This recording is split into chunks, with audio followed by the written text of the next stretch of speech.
Ya biasa baca kitab Zubat Tabib Bagir, karena berhubung beliau tidak ada, kita tabarukan membaca terjemahan atau kita menerjemahkan fasal wakana sallallahu alaihi wasallam untuk niat tabarukan dengan kitab Maulid Ad-Dibai. Ya, tafadhal. Allahumma shalli wa sallim wa barik alaihi wa ala alihi. وكان صلى الله عليه وسلم أحسن الناس خلقا وخلقا وأداهم إلى الحق طرقا كان خلقه القرآن وشيمته الغفران. طيب. Kitab Maulid Ad-Dibai yang ditulis oleh Syekh Abdurrahman Ad-Dibai ini umurnya ratusan tahun, karena beliau ini lahir kurang lebih abad 8 Hijriah atau 9 Hijriah. Cukup panjang usianya kitab Maulid tersebut.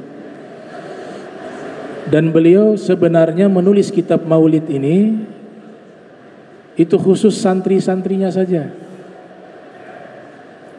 Awal penulisan kitab Maulid Ad-Dibai ini beliau khususkan kepada santri-santrinya saja. Tapi mungkin karena niatnya betul-betul baik, Allah sebarkan ini maulid sampai ke tempat kita ini dan di berbagai belahan dunia. Dan sampai sekarang ini masih dibaca, termasuk salah satu kitab maulid Nabi yang ringkas dan punya keberkahan yang sangat besar. Beliau juga menulis kitab hadis Nabi berjudul Taisirul Usul ila Jami'il Usul min Ahaditsir Rasul. Kurang lebih ada 3-4 jilid. Jadi ahli hadis. Dan saya punya kitab beliau punya. Sering baca juga kitab hadis beliau, itu ada 4 jilid kitabnya. Beliau juga menulis kitab sejarah kota Zabid berjudul Tarikh Zabid Qurratul Ain Ma'mun fi Madinati Zabidil Ma'mun. Itu kitab sejarah yang ditulis oleh Syekh Abdurrahman Ad-Dibai. Jadi tujuan beliau menulis kitab Maulid ini untuk meringkas kitab-kitab sejarah Nabi Muhammad sallallahu alaihi wasallam yang terlalu banyak jilidnya. Jadi kitab Sirah Nabawiyah kalau kita lihat yang ditulis oleh ulama-ulama salaf, ulama-ulama klasik, kita dapati ada yang 2 jilid, 3 jilid, ada yang 4 jilid, ada yang 10 jilid. Nah ini mereka melihat orang-orang awam sulit untuk bisa membaca kitab setebal itu. Maka beliau ikhtisar, meringkas. Jadi ini isinya ringkasan Sirah Nabawiyah. Orang yang membaca Sirah Nabawiyah dan membaca kitab Maulid Nabi itu sama. Di dalamnya intinya itu membahas biografi kehidupan Nabi kita Muhammad sallallahu alaihi wa barak wasallam. Dan ini menjadi satu media, satu wasilah agar memperkenalkan umatnya Nabi Muhammad kepada Nabi kita Muhammad sallallahu alaihi wasallam. Jalan menuju Allah itu banyak. Ulama mengatakan at-turuq ilallah bi'adadi anfasil khalaik. Jalan menuju kepada Allah sebanyak nafasnya manusia, sebanyak nafasnya makhluk. Tapi jalan yang paling terbaik untuk kita bisa dekat dengan Allah, jalan yang paling terbaik untuk kita bisa masuk ke dalam surga adalah jalan yang disebut mahabbatun Nabi Muhammadin sallallahu alaihi wasallam, yaitu jalan cinta kepada Nabi Muhammad sallallahu alaihi wa alihi wa barak wasallam. Oleh sebab itu sahabat bahagia. Ada satu hadis, ja'a rajulun ila Rasulillah sallallahu alaihi wasallam. Ada satu orang laki-laki datang menemui Nabi Muhammad sallallahu alaihi wasallam. Kemudian dia mengatakan, ya Rasulullah, ma taqul fi rajulin ahabba qauman wa lam yalhaq bihim. Wahai Rasulullah, bagaimana menurutmu jika ada seorang laki-laki dia mencintai sekelompok kaum dan dia belum pernah bertemu dengan kaum tersebut? Apa jawaban Nabi? Al-mar'u ma'a man ahab. Seseorang akan dikumpulkan dengan orang yang ia cinta. Ini hadis membuat seluruh sahabat berbahagia, karena di dalam hati mereka jika sudah terparti cinta kepada Nabi Muhammad, mereka meyakini nanti bisa bersama Nabi Muhammad sallallahu alaihi wasallam di surganya Allah Subhanahu wa taala. Oleh sebab itu, kitab-kitab sirah nabawiyah, kitab-kitab asy-syama'il, kitab-kitab mawalid, tujuannya satu, agar kita bisa mengenal lebih dalam lagi, lebih jauh lagi terhadap sosok Nabi kita tercinta, Nabi Muhammad sallallahu alaihi wasallam. Imam Tirmizi mengarang kitab namanya Asy-Syama'il Al-Muhammadiyah, yang lahir tahun 209 Hijriah, wafat 279 Hijriah. Beliau mengatakan, siapa yang memiliki kitabku Asy-Syama'il Al-Muhammadiyah di dalam rumahnya, faka'anna fi baitihi nabiyyan yantiq, seakan-akan di dalam rumahnya ada Nabi Muhammad sedang berbicara dengannya. Karena di dalam kitab itu menceritakan Nabi kita Muhammad sallallahu alaihi wasallam secara spesifik, mulai daripada akhlak beliau, fisik beliau, sehingga seseorang yang sering membaca kitab-kitab semacam itu, maka dia akan merasakan kedekatan dengan baginda Nabi Muhammad sallallahu alaihi wasallam, dan itu kenikmatan yang luar biasa. Kalau seseorang sudah dapat nikmat ini, nikmat yang lain tuh hilang. Nikmat sudah ada ta'alluq hatinya, sudah ada ta'alluq dengan Nabi, sudah ada ikatan dengan Nabi Muhammad, maka hidupnya itu 24 jam terasa indah. Dan nikmat ini nikmat yang tidak bisa dibeli. Nikmat ini nikmat yang tidak bisa diuraikan seperti apa rasanya. Man dzaq araf. Siapa yang sudah merasakan, dia bisa tahu. Tapi yang belum merasa, tidak mungkin dia bisa mengetahui nikmat semacam ini. Oleh sebab itu, kitab-kitab mawalid, kitab sirah nabawiyah, kitab-kitab asy-syama'il al-muhammadiyah, tujuannya untuk menyatukan diri kita, hati kita dengan Nabi Muhammad sallallahu alaihi wasallam. Kita harus ingat bahwa Rasul sallallahu alaihi wasallam, beliau itu sebelum kita merindu kepada beliau, beliau sudah rindu kepada kita 1000 tahun yang lalu. Ini riwayat ditulis oleh Ibnu Hisham di dalam kitab As-Sirah Nabawiyah.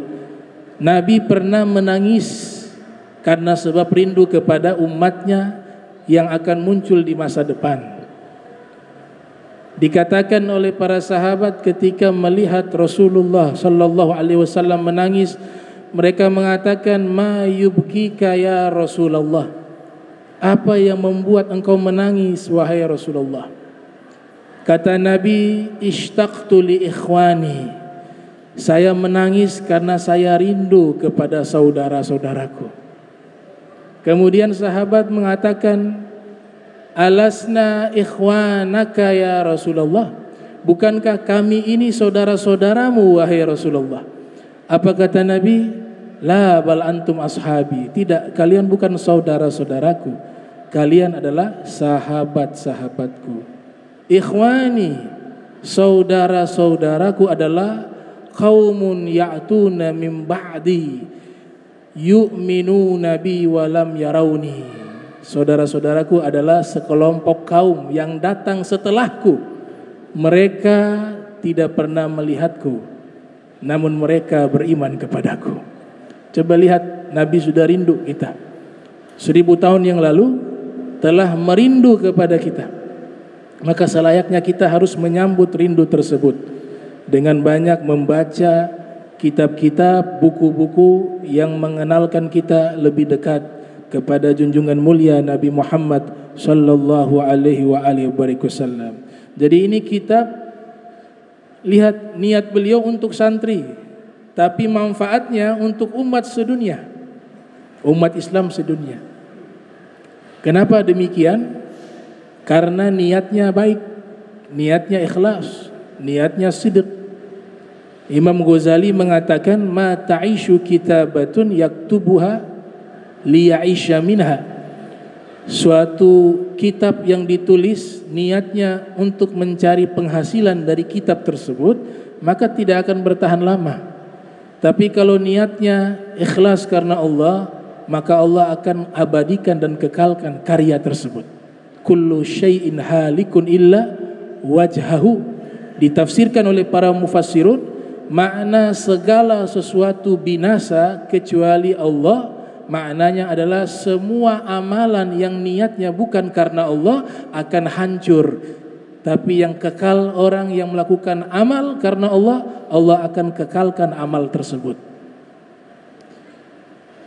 Di sini dikatakan, wa kana sallallahu alaihi wasallam ahsanan nasi khalqa wa khuluqa. Adalah Nabi Muhammad sallallahu alaihi wasallam manusia yang paling baik khalqa, zahir, khalqa secara zahir, fisik, wa khuluqa, dan khuluqa artinya batin, secara batin, yaitu perangai dan perilaku.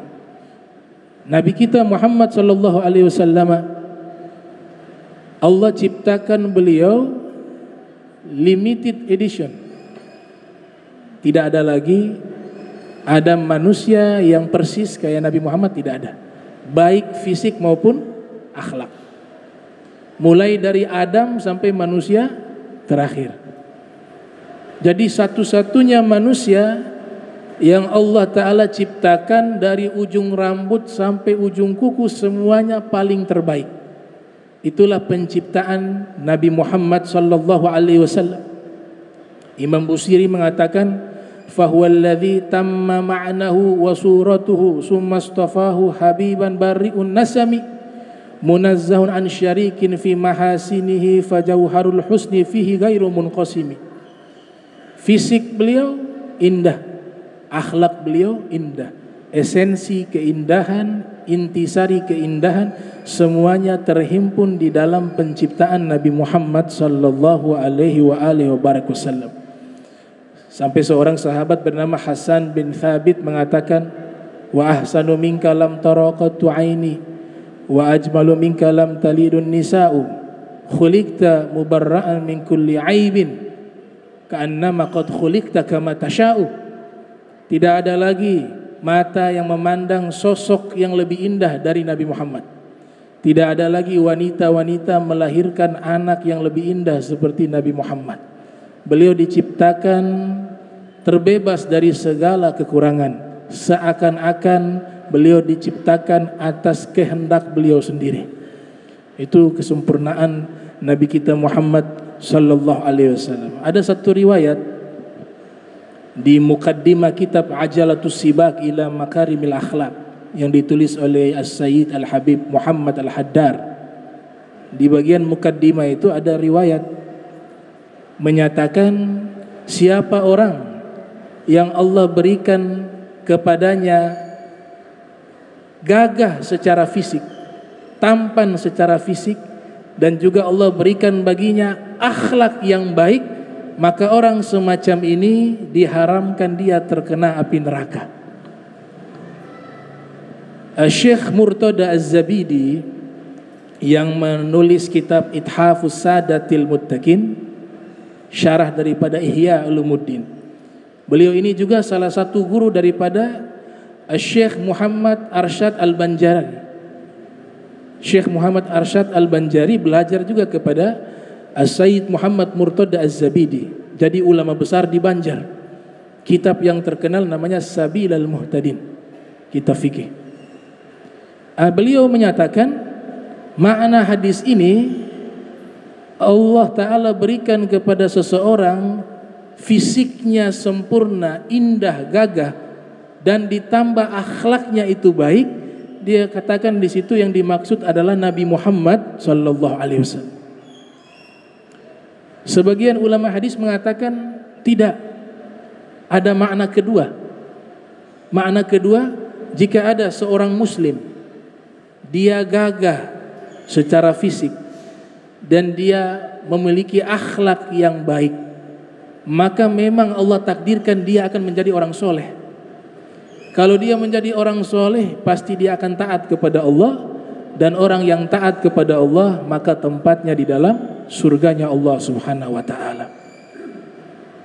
Jadi pemandangan yang paling indah adalah wajahnya Nabi Muhammad. Dikatakan oleh Anas bin Malik, ma ra'aitu manzaran ahsana min wajhi Rasulillah. Saya belum pernah melihat pemandangan yang lebih indah dari wajahnya Rasul sallallahu alaihi wasallam. Saya tidak pernah melihat pemandangan yang lebih indah melebihi keindahan wajahnya Nabi Muhammad sallallahu alaihi wasallam. Bahkan salah satu sahabat bernama Thauban itu, beliau pernah berpikir sesaat, surga itu ada tingkatan-tingkatannya. Kalaupun masuk surga, paling tidak berada di level yang paling bawah. Sedangkan Nabi Muhammad kalau masuk surga pasti berada di tingkatan surga yang paling tertinggi. Dia stres memikirkan itu.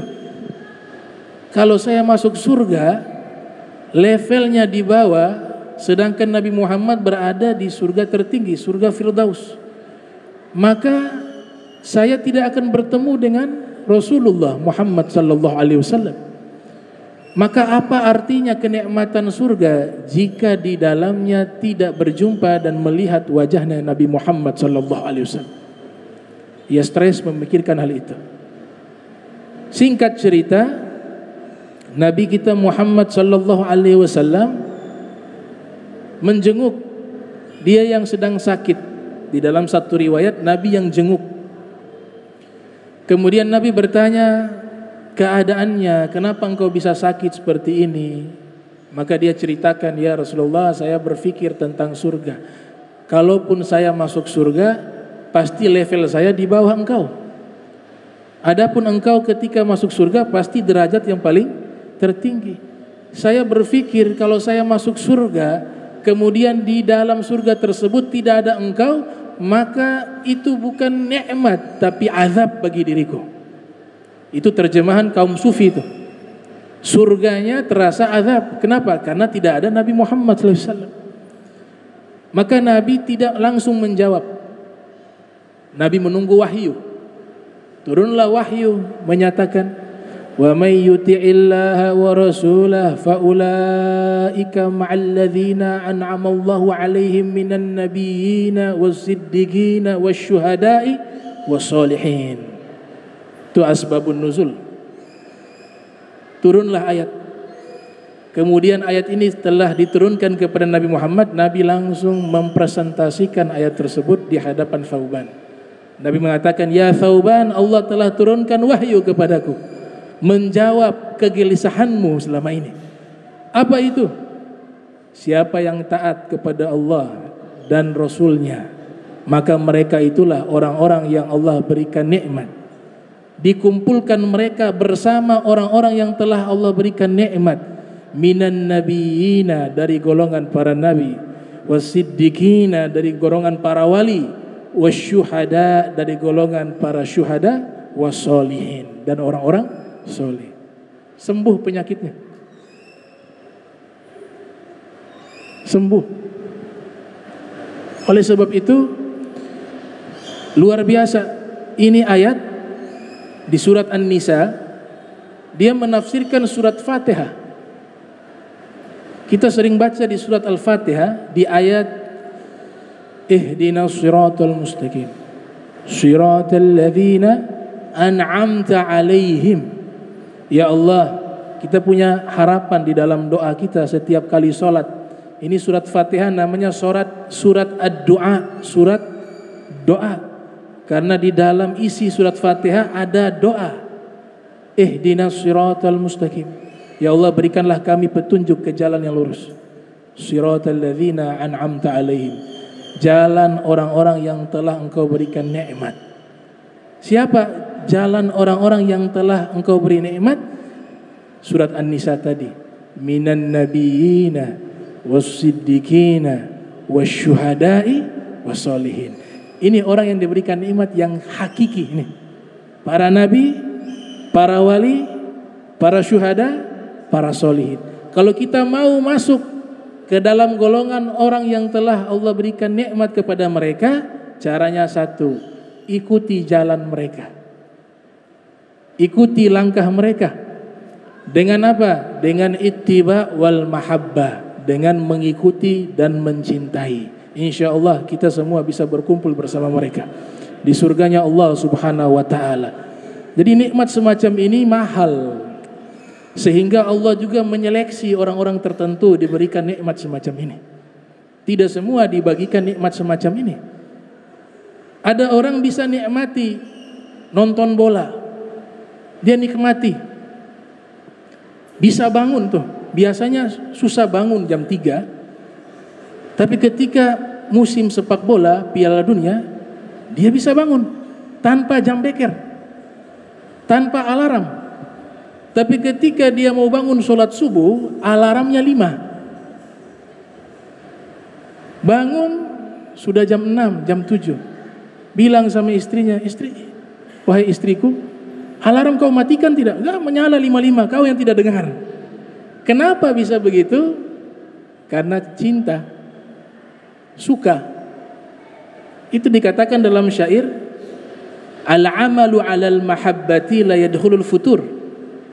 Kita kalau melakukan satu amalan karena dasar cinta, itu tidak kena lelah, tidak kena capek, dan punya semangat yang luar biasa. Tanpa jam beker, tanpa alarm handphone, dia sudah buat jadwal sebentar malam mau nonton bola, bisa bangun. Tapi ketika mau ibadah, sulitnya luar biasa. Imam Fudail bin Iyad mengatakan, dikutip oleh Ibnu Mulaqin yang lahir tahun 723 Hijriah, wafat 804 Hijriah. Ini gurunya Ibnu Hajar al-Asqalani. Dia seorang sufi dan seorang muhaddits. Antum kalau baca kitabnya, beliau mensyarahi kitab Sahihul Bukhari, itu antum baca dari umur 7 tahun sampai meninggal dunia gak selesai. 36 jilid beliau jelaskan kitab Sahihul Bukhari. Dalam cetakan yang lain satu jilid 600 sampai 700 halaman. Itu baru satu kitab yang beliau tulis. Kalau kitab yang lain yang beliau tulis masih banyak. Tidak terlalu populer, padahal orang alim, orang soleh, seorang sufi. Dalam kitab tersebut namanya At-Tawdih. Nama kitabnya At-Tawdih, 36 jilid. Di dalam riwayat kitab tersebut, juga di dalam kitab Tabaqatul Auliya yang ditulis oleh beliau, beliau meriwayatkan ucapan Fudail bin Iyad. Fudail bin Iyad salah satu guru daripada Al-Imam Asy-Syafi'i rahimahullah yang lahir tahun 150, wafat 204 Hijriah. Imam Fudail bin Iyad ini diperkirakan lahir tahun 100 atau 107, wafat 187 Hijriah. Ada orang bertanya kepada beliau, dan ini mungkin kita secara pribadi sering mengalami. Jadi orang ini bertanya kepada Imam Fudail bin Iyad, wahai Imam Fudail bin Iyad, saya bangun malam susah. Jadi dia pebisnis, pedagang. Dia kirim pedagang-pedagangnya, karyawannya itu berdagang sampai ke Mesir. Ini posisinya di Irak. Itu penjelasan rinciannya seperti itu.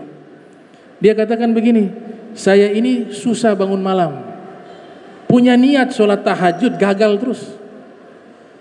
Tapi saya heran, kalau karyawan-karyawan saya sudah pulang dari Mesir, datang ke Irak bawa uang, mereka sudah kirim surat 1 bulan sebelum datang bahwa akan datang tanggal sekian dan ini akan tiba di kampung tersebut jam 3 malam misalnya. itu pasti saya bisa bangun. Saya bisa bangun karena uang di bawah. Kenapa bisa begitu? Kata ini orang yang bertanya kepada Imam Fudail bin Iyad. Kata beliau apa? Ketika kamu ingin, idza aradta an taquma minal lail, kau sudah punya keinginan bangun sholat tahajud, tapi selalu gagal, ketahuilah yang menghalangi dirimu adalah dosa-dosamu yang belum Allah ampuni. Tapi jika perbuatan-perbuatan yang dosa, perbuatan-perbuatan yang sia-sia, engkau mudah bangun, berarti dosa tersebut yang membantu engkau bangun. Dosa tersebut yang membantu engkau bangun. Perkara-perkara yang sia-sia dan perkara-perkara yang haram. Kan ini keadaannya sama, bangun malam. Tapi ketika ibadah sulit sekali dia bangun. Tapi kalau hal-hal yang sia-sia sangat mudah dia bangun. Ini ucapannya Fudail bin Iyad. Gitu. Bahkan beliau katakan, dikutip oleh Al-Hafiz Ibnu Katsir yang lahir tahun 700 Hijriah, wafat 774 Hijriah, di dalam kitab Al-Bidayah wan Nihayah, beliau mengatakan begini, jika di rumah kalian ada tikus yang memakan makanan kalian, yang memakan pasokan makanan yang kalian simpan, maka ketahuilah Allah mengirimnya ke rumah kalian karena kalian masih membawa dosa yang belum diistighfarkan kepada Allah. Jadi seperti itu para ulama-ulama sufi, mereka memikirkan sesuatu yang sangat dalam. Sangat dalam. Ini Ibnu Mulakin mengatakan demikian. Oleh sebab itu di sini dikatakan bahwa wa ahdahum ilal haqqi turuqa kana khuluquhul Quran. Nabi kita Muhammad sallallahu alaihi wasallam adalah orang yang punya harapan paling besar membawa semua manusia untuk mendapatkan petunjuk. Kalau ditanya, misalnya ditanya kepada Nabi Muhammad SAW, wahai Rasulullah, cita-citamu apa? Cita-citamu apa? Kalau kita zaman sekarang ditanya cita-cita apa? Jadi ini, jadi dokter, jadi polisi, jadi tentara, jadi PNS, jadi pedagang dan seterusnya, jadi pebisnis. Itu ditanya kepada orang, umumnya menjawab seperti itu. Kalau Nabi Muhammad, jangankan Nabi Muhammad, sekelas ulama, seorang wali, Syekh Abu Bakar bin Salim, dan ini jawabannya sama dengan jawaban Nabi Muhammad. Apa cita-citamu? Ditanya kepada Syekh Abu Bakar bin Salim yang masih anak-anak. Beliau menjawab, cita-cita saya satu. Saya ingin seluruh manusia yang hidup di zaman saya diizinkan oleh Allah bisa memberikan syafaat kepada mereka semua dan semuanya masuk ke dalam surganya Allah Subhanahu wa ta'ala. Ini jawaban anak masih belum balik, masih tamyiz. Cita-citanya seperti itu. Cita-citanya Nabi Muhammad juga sama. Apa itu? Nabi ingin memasukkan semua manusia itu masuk ke dalam surga. Makanya di surat Al-Kahfi itu kan Allah gambarkan tuh, Nabi sampai menyiksa dirinya, menyusahkan dirinya sendiri untuk bisa berharap agar orang itu selamat. Ba'ikhun nafsak. Bagaimana dia punya ayat? Surat Al-Kahfi. La'allaka ba'ikhun nafsak. Nabi mengorbankan dirinya, menyusahkan dirinya, yang penting orang selamat. Sampai pernah orang Yahudi jenazahnya lewat, Nabi menangis tuh. Jenazah Yahudi yang lewat. Kemudian sahabat mengatakan, ya Rasulullah, ini Yahudi, orang Yahudi. Jenazah ini jenazah orang Yahudi. Apa kata Nabi? Saya tahu dia jenazah Yahudi, tapi dia kan manusia. Saya menangis karena nafsun tafallatat min yadi ila jahannam. Saya menangis karena sebab satu jiwa ini sudah lepas dari tangan saya, sekarang menuju ke neraka jahannam. Itu sama orang Yahudi, Nabi rahmatnya seperti itu. Bagaimana dengan kita? Saking kasih sayangnya Nabi kepada kita, yang pendosa Nabi pikirkan. Orang yang tidak taat kepada Nabi, tidak patuh kepada Nabi, tidak cinta kepada Nabi, tapi dia sudah syahadat, dia sudah menjadi umat Nabi Muhammad. Nabi mengatakan apa? Syafaati likabairi ummati. Syafaatku aku berikan kepada para pendosa-pendosa besar umatku. Jadi ini saudara sekalian, nikmat yang paling besar. Kita dijadikan oleh Allah Ta'ala tanpa kita meminta menjadi umat baginda Nabi Muhammad sallallahu alaihi wasallam. Maka kita hidupkan semua ajaran Nabi di rumah kita, di lingkungan kita, di tempat kerja kita. Ya, kita lakukan itu paling enak dengan dasar cinta. Dan tidak mungkin kita cinta kalau tidak kenal. Tidak kenal maka tak kenal maka tak sayang. Maka ini ulama menyusun kitab sebanyak ini, kitab-kitab sirah nabawiyah, kitab-kitab mawalid, kitab-kitab asy-syama'il, itu agar kita benar-benar mengenal Nabi Muhammad sallallahu alaihi wasallam. Ya, mudah-mudahan ini pertemuan singkat kita bisa dapat berkahnya Rasul sallallahu alaihi wasallam. Kita bisa dapat berkahnya Syekh Abdurrahman Ad-Dibai. Kita bisa dapat berkahnya para aulia, para solehin, dan mudah-mudahan kita semua bisa berkumpul dengan mereka di yaumil qiyamah. Mari kita sama-sama menundukkan kepala sesaat. Kita berdoa kepada Allah dengan khusyuk. Mudah-mudahan doa kita diijabah oleh Allah Subhanahu wa taala, dan mudah-mudahan pertemuan ini menjadi kebaikan sampai di yaumil qiyamah, sampai masuk ke dalam surganya Allah Subhanahu wa taala. Wa qala al-Imam Al-Ghazali atraka ra'sa yurisul khusyuk. Berdoa dengan menundukkan kepala mewariskan khusyuk.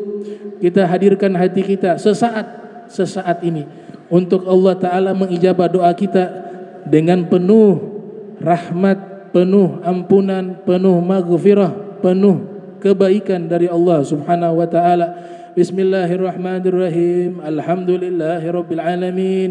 Allahumma salli wa sallim ala sayyidina Muhammadin wa ala ali sayyidina Muhammad.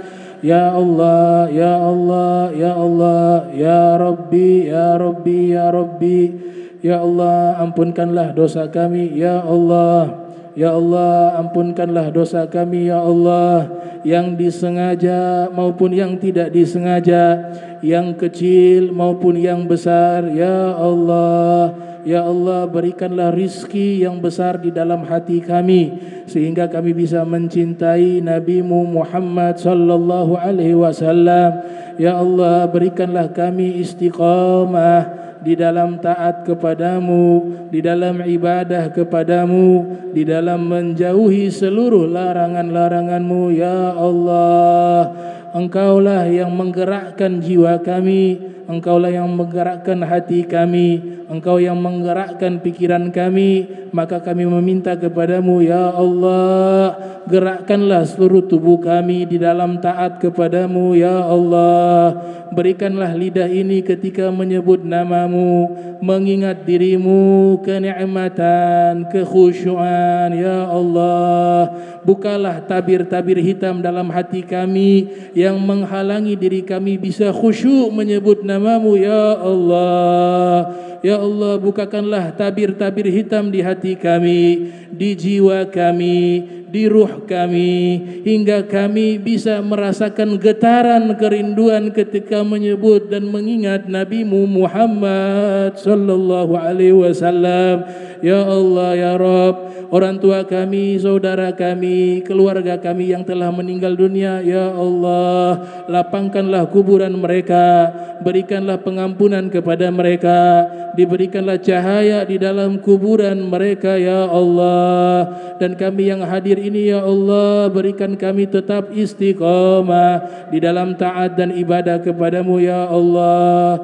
Allahumma ighfir lana dhunubana wastur uyubana ya Allah. Ya Allah, ampunkanlah dosa-dosa kami ya Allah, tutuplah aib-aib kami ya Allah. Ya Allah, lembutkanlah hati kami ya Allah. Ya Allah, bersihkanlah hati kami ya Allah. Allahumma tahhir qulubana ya Allah. Ya Allah, bersihkanlah hati kami ya Allah. Ya Allah, berikan rizki kepada kami khusyuk di dalam ibadah ya Allah. Mudahkan air mata kami menetes karena takut akan dosa kami ya Allah, akan takut kepadamu ya Allah. Wa sallallahu ala sayyidina Muhammadin wa ala alihi wa sahbihi wa barik wa sallam wa ila hadratin Nabi Muhammadin sallallahu alaihi wasallam. Al-Fatihah. Bismillahirrahmanirrahim. Alhamdulillahirabbil alamin arrahmanir rahim maliki yaumiddin. Iyyaka na'budu wa iyyaka nasta'in ihdinas siratal mustaqim siratal ladzina an'amta 'alaihim ghairil maghdubi 'alaihim waladdallin. Subhanaka bihamdika asyhadu an la ilaha illa anta astaghfiruka wa atubu ilaik. Wa sallallahu ala sayyidina Muhammadin wa ala alihi wa sahbihi wa barak wa sallam. Wa la minkum. Wassalamu alaikum warahmatullahi wabarakatuh.